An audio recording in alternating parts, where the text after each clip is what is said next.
రెడ్డితో కొనసాగుతున్నాయి. అదే విషయంపై ఇప్పుడు మరొకసారి మనం సుధాకర్ శర్మ గారి దగ్గరికి వెళ్దాం. సుధాకర్ శర్మ గారు, ఇప్పుడు ఇది ఏదైతే కార్ రేసింగ్కు సంబంధించి తెచ్చిందో ఇది ఒక కీర్తి తెచ్చినట్టుగా చెప్తున్నారు, కానీ దీంట్లో ముడుపులు చెల్లాయి అంటే అనవసరంగా అక్కడ ఒక వాళ్ళకి ఎవరైతే ఆఫీసర్స్కు తెలపకుండానే ఒక 55 కోట్ల రూపాయలు పెట్టారని చెప్తున్నారు. ఈ కేసు యాజ్ ఏ లీగల్ అడ్వైజర్ కూడా ఉన్నారు మీరు. అయితే ఈ లీగల్ ఎంతవరకు కేసు నిలబడుతుందండి ఇది? ఇప్పుడు మన శ్రీకాంత్ గౌడ్ చెప్పినట్టుగా అక్కడ నెలల తరబడి సంవత్సరాల తరబడి అక్కడ కవిత గారిని లోపడేసినా కూడా ఆమె మళ్ళీ బెయిల్ మీద వచ్చేసింది. కానీ ఇప్పుడు ఏదైతే కేసులు ఉన్నాయి, ఈ కేసులు ఏదైతే ఉన్నది, ఈ సెక్షన్స్ ఎంతవరకు నిలబడతాయని మీరు అనుకుంటున్నారు? Thank you Jameel ji. Legal point of వ్యూలో కనుక మనం చూసినట్టయితే ఇక్కడ ప్రస్తుతం మనం కవిత గారి కేసు అయితే ఇట్స్ ఎంటైర్లీ డిఫరెంట్. ఇంకోటి ఆమె ప్రస్తుతం బెయిల్ పైన ఉన్నారు కాబట్టి మనం దానిపై వ్యాఖ్యానం చేయలేము. ఇక ఇప్పుడు ప్రస్తుతం ఉన్నటువంటి కేసు కనుక వస్తే నిజంగా చెప్పాలి అంటే ఈ రేసింగ్ అనేది it is undoubtedly A naval concept. నిజంగా ఒక మెట్రో సిటీకి యొక్క ఇమేజ్ను పెంచుతుంది అనడంలో మాత్రం ఏ సందేహం లేదు. బ్రాండ్ ఇమేజ్ను బూస్టప్ చేస్తుంది అనడంలో కూడా సందేహం లేదు. కానీ ఆ పర్టికులర్ కాన్సెప్ట్ను మనం ఎలా ఇంప్లిమెంట్ చేస్తున్నాము, ఎలా దాన్ని యాక్చువల్గా ఒక దీంట్లోకి ప్రాక్టికలైజ్ చేస్తున్నాం అనే విషయంలో నిజంగానే కొన్ని రకాలైనటువంటి సందేహాలు ఉన్నాయి.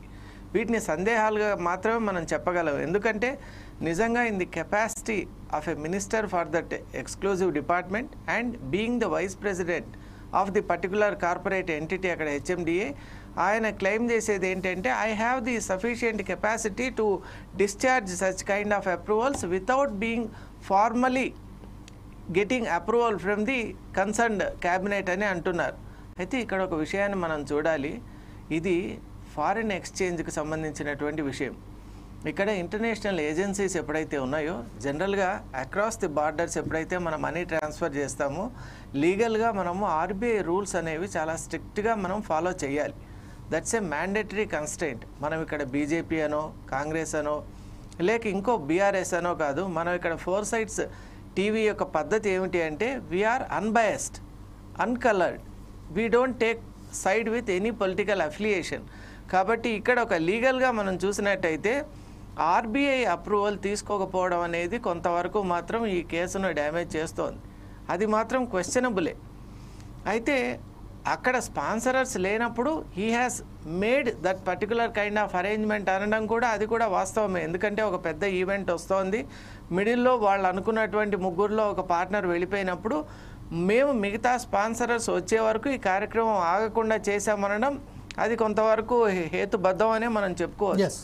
మరి ఈ నేపథ్యంలో నిజంగా దీనికి సంబంధించి ఇది నిజంగా హార్ట్ ఆఫ్ ది సిటీలో కండక్ట్ చేసుకోవచ్చా, లేక such a circuit should be along the అంటే ఇప్పుడు ఉన్నటువంటి హార్ట్ ఆఫ్ ది సిటీ కానీ ఎక్కడైతే రెసిడెన్షియల్ ఏరియాస్లో కాకుండా it should be kept outside అనేది ఒక వాదన కూడా మన డిగ్నిటరీస్ చెప్పారు.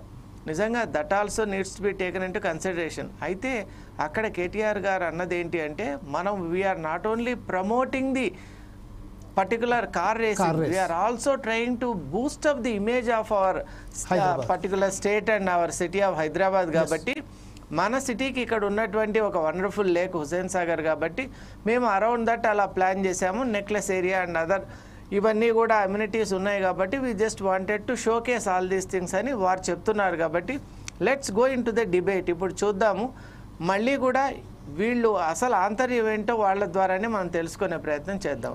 ఇదే సమయంలో ఒకసారి కోటే